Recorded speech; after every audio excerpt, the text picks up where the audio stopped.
Hello student. முதல் இடைப்பருவத் தேர்வு 11ஆம் வகுப்பு கணக்கு பதிவியல் மதிப்பெண்கள் 50.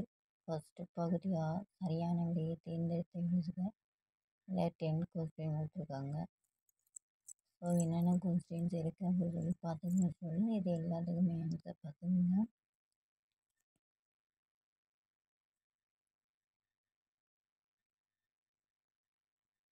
ஒரு இல்லாத கொஸ்டின். ஒரு கணக்கின் வரவு மொத்தத்தை விட பற்று மொத்தம் அதிகமாக இருப்பின் அதன் பொருள். 8 இருப்பாய்வு என்பது ஒரு 9 இருப்பாய்வு பற்று பத்தியின் மொத்தமும் வரவு பத்தியின் மொத்தமும் வேறுபட்டால் அதை எடுத்து எழுத வேண்டிய கணக்கு. கூப்பாயி என்பது நெக்ஸ்ட் பகுதி ஆவண எவையும் 5 வினாக்களுக்கு விடையளி. வினா எண் 17 கட்டாய வினாப்பாய் 2 மார்க் கொஸ்டின் 5 எழுதணும். ஸோ அடுத்த பகுதி எவையேனும் 5 வினாக்களுக்கு விடையளி. வினா எண் 24 கட்டாய வினா 3 மார்க் கொஸ்டின். ஸோ 15 மார்க் கொடுத்துருக்காங்க.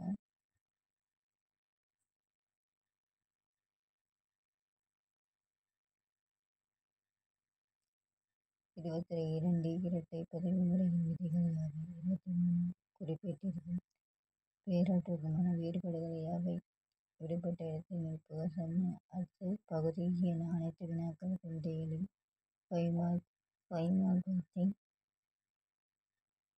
ஸோ 3 கொஸ்டின் எழுத சொல்லியிருக்காங்க. So 15 mark.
உங்களுக்கு இந்த வீடியோ பிடிச்சிருந்தா லைக் பண்ணுங்கள், ஷேர் பண்ணுங்கள், சப்ஸ்கிரைப் பண்ணுங்கள். தேங்க்ஸ் ஃபார் வாட்சிங்.